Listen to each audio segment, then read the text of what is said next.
Tapi kalau teman-teman hanya menggunakan rumput budidaya, teman-teman, saya jamin ternaknya itu akan kurus, teman-teman. Akan kurus meskipun teman-teman kasih itu makan banyak. Karena apa?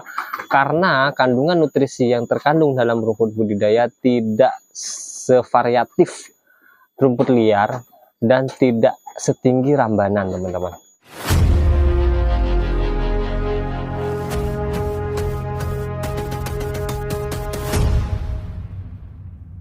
Assalamualaikum warahmatullahi wabarakatuh, sedulur pecinta Wadus KP, sedulur pengaritan, dan sedulur satu hobi, satu pekerjaan, teman-teman. Oke teman-teman, semoga kalian hari ini diberkahi oleh Allah Subhanahu wa Ta'ala terkait dengan rezeki, terus silaturahmi, keluarga, waktu, dan juga kesehatan, teman-teman. Kalau sudah diberkahi berarti hidup kita akan menjadi tenang, teman-teman. Dan apapun pekerjaan kita yang kita cari hanya satu, ketenangan. Meskipun kita banyak uang tapi kita tidak merasakan ketenangan dalam hidup, maka itu akan sia-sia, teman-teman. Oke teman-teman, hari ini kita akan bahas mengenai tentang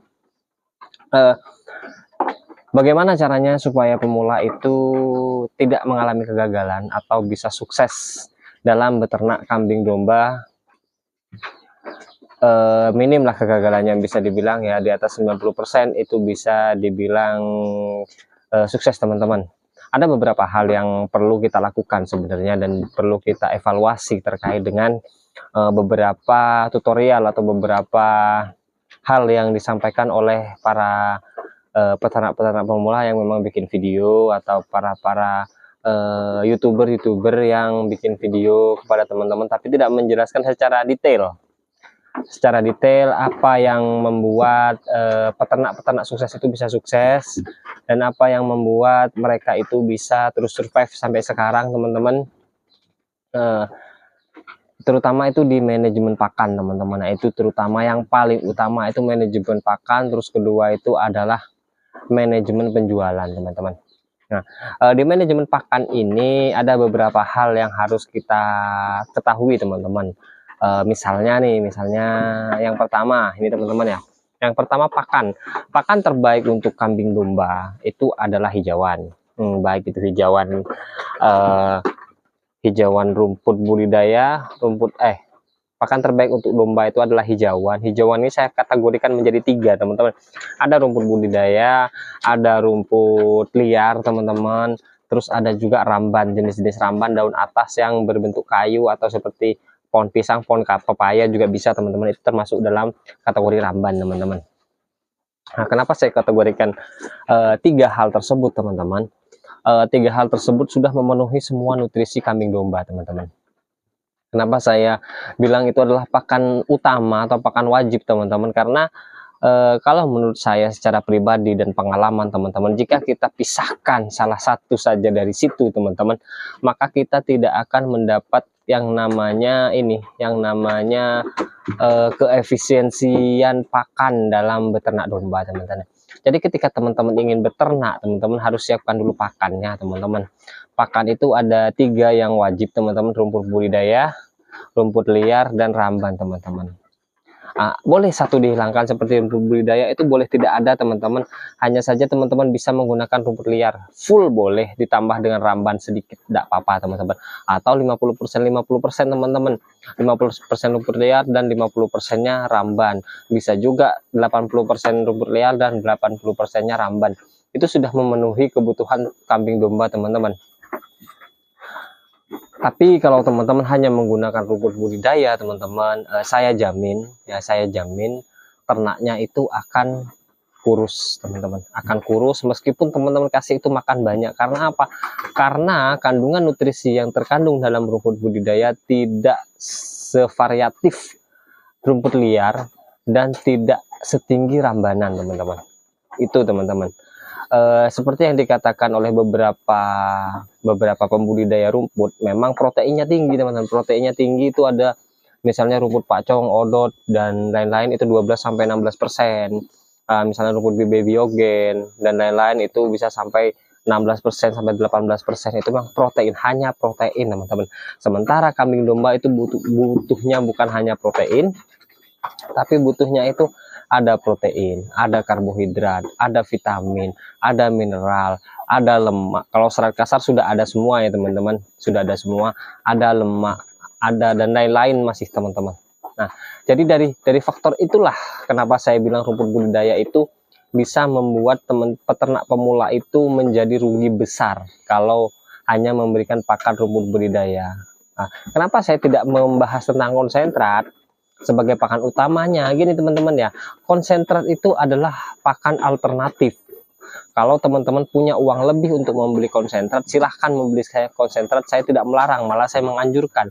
Tapi kalau teman-teman tidak memiliki uang yang lebih untuk membeli konsentrat, gunakan 3 unsur pakan yang tadi. Minimal teman-teman gunakan 2 unsur pakan yang tadi, itu sudah melebihi dari konsentrat kalau menurut saya teman-teman. Apalagi teman-teman beri konsentratnya itu tidak setiap hari memberikannya, itu menurut saya sudah melebihi dari konsentrat yang diberikan, tidak secara terus-menerus atau tidak secara kontinu. Kesuksesan dalam beternak domba ini sebenarnya tergantung dari pakan. Semakin bagus jenis pakan yang kita berikan, maka akan semakin baik juga kualitas ternaknya. Kalau di YouTube misalnya ada ternak domba yang bagus dikasih makan jerami fermentasi, ada yang dikasih makan tebon jagung kering fermentasi beserta jagungnya, ada yang dikasih makan juga rumput daun-daun kering yang sudah jatuh kemudian dicoper halus kemudian diberikan. Gini teman-teman ya, memang itu adalah beberapa pakan alternatif untuk mengganti serat, hanya saja serat kasar dan sangat kasar. Itu serat kasar dan sangat kasar, teman-teman jangan mengambil itu secara mentah-mentah. Karena apa? Karena itu bisa menjerumuskan teman-teman ke dalam, oh beternak itu gampang, ternyata semua bisa dijadikan pakan. Ketika mindsetnya teman sudah seperti itu, maka kualitas pakan yang teman-teman berikan itu tidak akan baik untuk ternaknya teman-teman. Nah, kenapa itu bisa dijadikan pakan oleh para peternak-peternak yang di YouTube teman-teman? Satu, mereka sudah beternak lama. Dua, pakan tambahan yang mereka berikan itu banyak teman-teman, terdiri dari konsentrat, silase, fermentasi, dan lain-lain. Jadi itu sudah dapat memenuhi kebutuhan nutrisi ternaknya. Kalau teman-teman masih pemula, teman-teman hanya mau full itu supaya gampang, saya jamin teman-teman akan kesulitan untuk mengembangkan peternakan teman-teman, malah teman-teman akan rugi besar.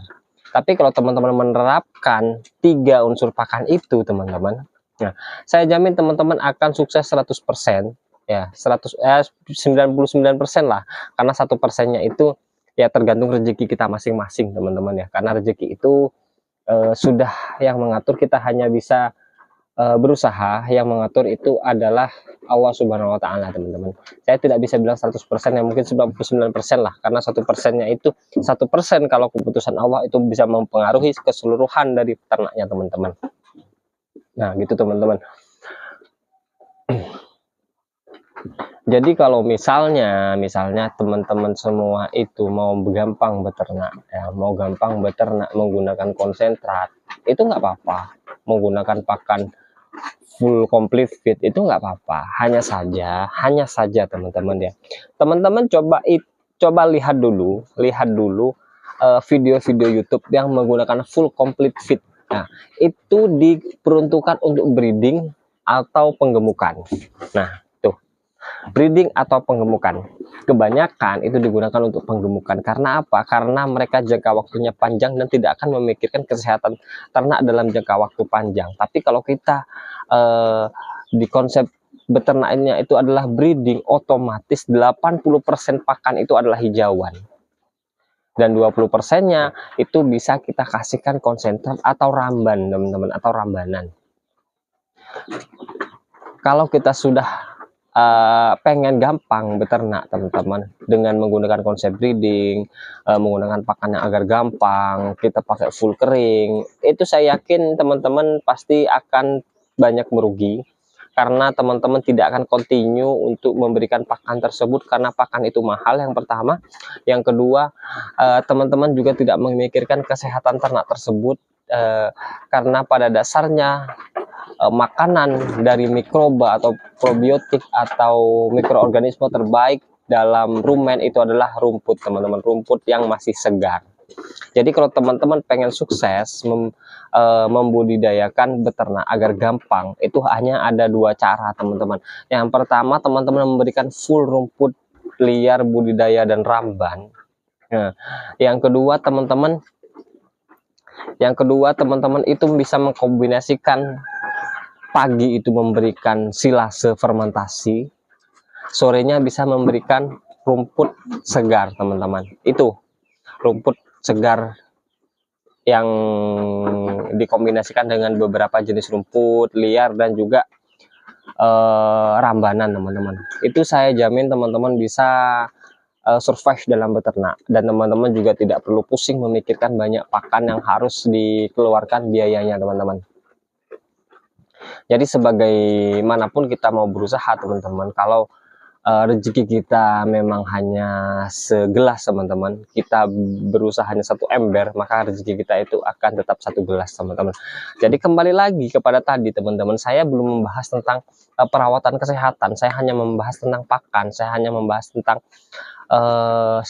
pakan yang teman-teman harus aplikasikan di kandang. Saya tidak membahas juga tentang mengenai manajemen kandangnya atau manajemen penjualannya, saya belum membahas teman-teman. Bagaimana supaya teman-teman tidak banyak mengalami kegagalan dalam beternak. Nah, seperti itu teman-teman ya.